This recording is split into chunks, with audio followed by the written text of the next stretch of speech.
Today we're looking into the latest trade talk around the Philadelphia Flyers, Pittsburgh Penguins, and the Montreal Canadiens. We also have more news from the NHL waiver wire, several injury updates. We also have an update on the Kyle Beach lawsuit with the Chicago Blackhawks. And for the first time, we get to hear the new Executive Vice President of the Montreal Canadiens, Jeff Gorton, speak to the media and reveal some of the upcoming plans and what to expect here in the next little while. We'll discuss all that coming up next.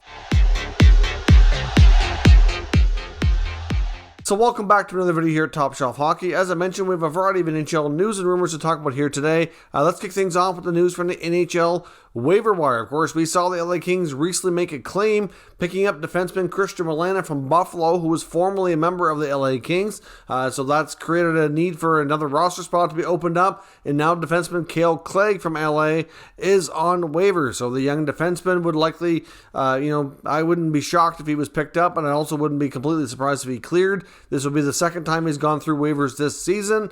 He did clear the last time, but obviously a lot of teams have had different needs change since then. So, like I said, I think it's about a 50-50 chance that he stays or goes, but we'll see what happens there. A little bit surprising in a way that they would take Milana in if it meant putting Clague on waivers to create the room. So we'll see where that goes. All kinds of updates on injuries. One of the more significant ones was Tyler Johnson of the Chicago Blackhawks, who's been confirmed now to be out for around 3 months. He's actually had ADR surgery, so artificial disc replacement. So yes, where have we heard that before? None other than former Sabres captain and new Vegas Golden Knights member, Jack Eichel. Of course, Eichel only had his surgery a short time ago, and now Tyler Johnson becomes the second NHL player to have this surgery. What do these two players have in common, you might ask? Well, it's, for starters, their agent, Pat Brisson. So Brisson obviously lobbied and got the deal done for Eichel to be moved and for him to get his surgery,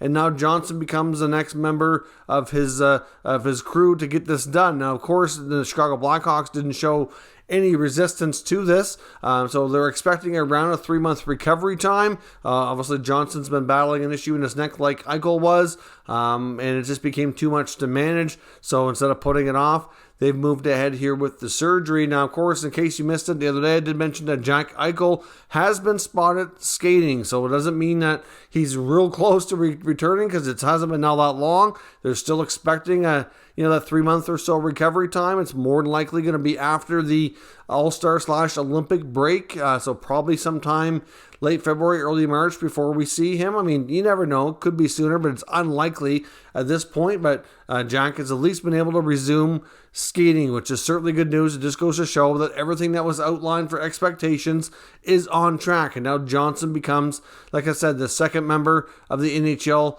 to have this surgery. If both these guys make good, successful returns and good recoveries out of this, I would fully suspect that we're going to see this become more of the norm, and the former fusion surgery kind of become a thing of the past, and really would be something that most players are going to want to opt not to get. It's a much longer recovery process and really much longer long-term effects as well. So we'll see where this goes, but it's interesting to see just how short-term after Eichel we already have another case of this being completed here. Now, some other injury updates as well. A few updates on Montreal. Their last game against the Avalanche, they lost Josh Anderson, who's going to be out for about 2 to 4 weeks after taking an awkward hit from Curtis McDermott, went into the boards awkwardly. He's going to be out at least 2 weeks, but some feels closer to a month. And Jeff Petry's also going to be out for a little while for Montreal. So ultimately, things have gotten worse before they get better in the Habs organization. Of course, we'll talk a little bit about Jeff Gorton and what his media availability was discussed here in just a few moments. Of course, a few other injury updates here as well. Joel Farabee of the Flyers is out week to week as well. Ryan Getzlaf is also going to be out for at least a couple of weeks as well. So a couple of players are important to their teams there going down. And Leafs goaltender Peter Mrazek, who's been out for a while with injury, has been demoted to the AHL for a conditioning stint. So this is what I've been talking about recently when it comes to some potential Leaf trade talk. Obviously, that shows that Mrazek is getting close to returning. If he's going to the American Hockey League to get a conditioning stint in, obviously he's able to play, but they usually do that for a couple of games to make sure everything is good before he makes the official NHL return. So to do that, they're going to have to free up some space. As I mentioned, based on Mrazek's contract, they'd have to demote probably like 3 players off the roster in order to make enough space. Kyle Clifford is an obvious one. There's been talk that, it'd have to be like Richie, if Simmons or somebody else like that would have to go either on waivers or be moved as well. Or they could do a trade, and a guy like, for example, a Justin Hall would be an ideal type of salary that could be moved out. It's been talked about for some time that a D-man like Hall or Dermott might be moved. And as much as I don't think the Leafs really would, want to rush into that, given how many defensemen you can go through in a season, they're tight up against the cap, and they need Mrazek to be able to play, so they have to do something to make the numbers work. They don't really seem like they want to move Liljegren out of his regular role that he's been playing, so I'm not sure what they do. Doesn't mean for sure that they make a trade, but if not, it's going to require multiple players either being put on waivers or demoted, and there's not much there that's waivers exempt, so it's tough to do. So we'll see how they handle that once Mrazek is ready to be called up and put back on the NHL roster. Now, as I mentioned as well, we also have some news, and to me it's a little bit disturbing, out of the Blackhawks organization in that lawsuit with Kyle Beach. Now, we know that the Blackhawks obviously accepted the report from the investigators. They admitted a lot of mistakes were made, things were done wrong, but they've also been holding settlement discussions outside of the court with Beach, and things haven't been going well to the best of our knowledge based on what we've heard here. But according to the lawsuit in the court still, the Blackhawks are still trying to have this case dismissed against Kyle Beach, lately arguing against a statute of limitations, indicating that he, at the time, all those years ago, which would be like 11 years ago now, knew that he was assaulted and knew that it was a crime and knew that it had to be reported. And they're kind of going against the fact that things are only now coming out. But clearly, in my opinion, they knew enough as an organization. This was covered up. Obviously, Kyle Beach didn't go directly to law enforcement. I mean, this is something that the organization really should have done. I'm disgusted by this myself. And really, any respect that might have been left, which wouldn't have been much for this Blackhawks organization, really goes right out the window. Like, they need to take more ownership of this situation and just come to a fair settlement here. Now they're kind of saying, it sounds like to me, this is just me in my opinion, that it sounds like they're trying to settle out of court because they feel it's like, the right thing to do, and not that they're legally obligated, which is something that they seem to be, a narrative they seem to be willing to push, which is completely wrong and BS here. I think they really need to hopefully have this motion dismissed, and that they let the case continue unless they come to a fair settlement out of court and Beach himself decides not to move any forward with the lawsuit. And if he's compensated properly, then perhaps that won't happen. I don't know, but it's just completely wrong. And even though we haven't heard a lot about this case in a while, it's sad to hear that things are not anywhere near settled as of yet. Now, of course, as I mentioned, we have some news out of Montreal. We'll get to meet the new boss today, Jeff Gorton, as the Executive Vice President of Hockey Operations, met with the media today for the very first time. Started his media availability off actually by making an attempt to speak French. Obviously, we know that it's very important to the organization, to local fans and media, for their general manager especially and coach to be able to communicate with them fluently in French.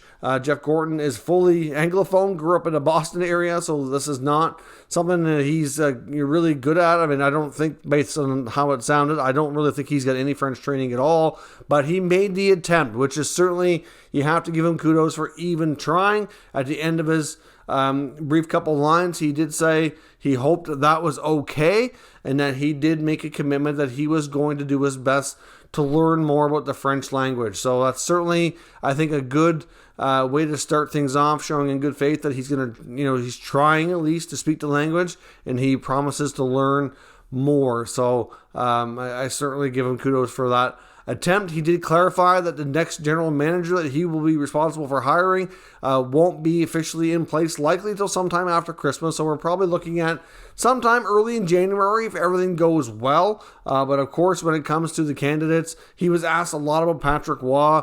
He did admit, obviously, that he knows who Patrick Waugh is. He's got a lot of respect for him for what he's accomplished in hockey.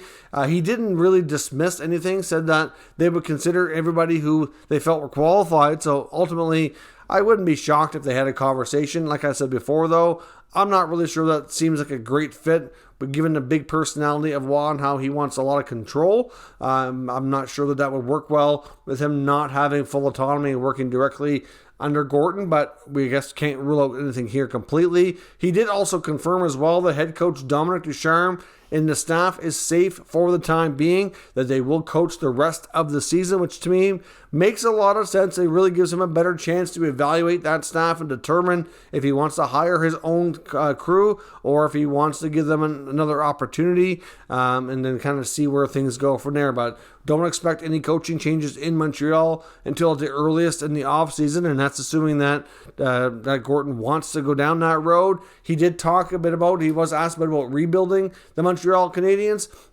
Didn't say for sure because he doesn't really have any plans for sure yet. He's still in learn and analyze mode here, but he did say that if they decided to go down that road, he would take the similar approach like he did when he was in New York and communicate strongly with the fans. Like when he was in New York, they put out a letter to season ticket holders and to fans explaining their vision, explaining their plans, and they got a lot of support and it really went over well. And obviously he said he would do a similar type of thing if they go down that road. And he also mentioned as well that he really feels the organization needs to focus a lot on player development.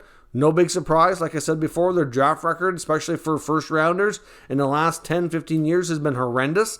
There's hardly any of them on the roster, and the few that are still so young that you really can't even say that they're going to work out to be anywhere near their potential longer term. So we're looking at guys like Caulfield and Paling, Caden Gooley still in junior. Like we hope and still think that those guys can be decent players, but it's early yet, so the jury's still out for sure. But sounds like he's got some good plans there. He also wants to build around an analytics department too to look at more advanced stats. So it sounds to me like he said a lot of the right things. I think he made a really good first impression, in my opinion, and we will see where this goes. But those are kind of the short-term plans for Gorton in the Habs as he gets prepared here to start the process of taking over and finding a new GM and trying his best to move this team forward in the right direction. Now, on to the trade rumor section of today's video. We might as well stay with the Habs here since we're talking about them at the moment. Obviously, Pierre LeBrun, insider trading last night, brought up some more talk around the Habs, and he wasn't the only one.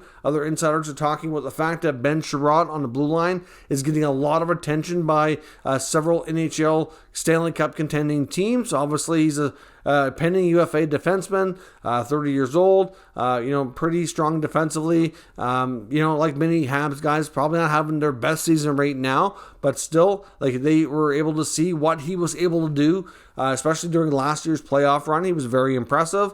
So clearly he can log a lot of minutes, play in a lot of situations, and certainly, like I said, made a lot of great impressions during last year's playoff run. And Pierre LeBrun seems convinced that he could certainly return a first-round pick. So to me, Montreal is likely going to be selling off at least a few veterans at the deadline, and I would suspect they're going to try to accumulate as many first and second-round picks as possible, depending on what teams are willing to pay and what players they decide to move here. But they're all convinced that Chiarot will fetch a first-rounder, which, something in the past I probably wouldn't have expected. I mean, another player that was brought up as well is defenseman Jeff Petrie, but given the fact that he's having a down season and has multiple years left on that new extension, that might prove difficult, but I believe it'd be somebody they're also open to trading, and I'm sure there's teams out there who would have interest in Petrie, given the fact that he's a big right-shot defenseman with a lot of good experience under his belt, can be offensive at times, even though this year hasn't been kind to him.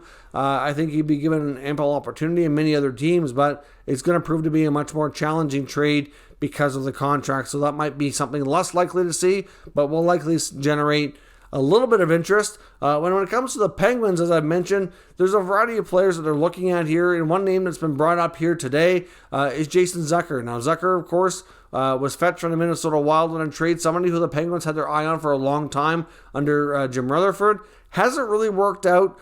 Certainly not really has the chemistry, and just the overall just hasn't fit with that Penguins team. Ideally, you'd like to have somebody stronger as your second line left wing. So we don't know where the Penguins are really going to sit yet when it comes to the playoffs, given where things are at right now. They've kind of had a bit of an up and down season. It's really difficult to peg. I know myself, I originally had pegged the Penguins to miss the playoffs this year. We'll see if I end up being correct on that no notion or prediction as of yet. It's a while before we're going to really know the answer to that. But at the same time, Zucker, like I said, hasn't fit. and somebody that are considering trading along with Brian Rust. But all this is going to be contingent on the fact that they're missing the playoffs. If the Penguins are heading towards the playoffs, I would suspect a decent-sized player who plays a key role like that probably wouldn't be moved, and if anything, they'd try to find ways to make additions, not subtractions.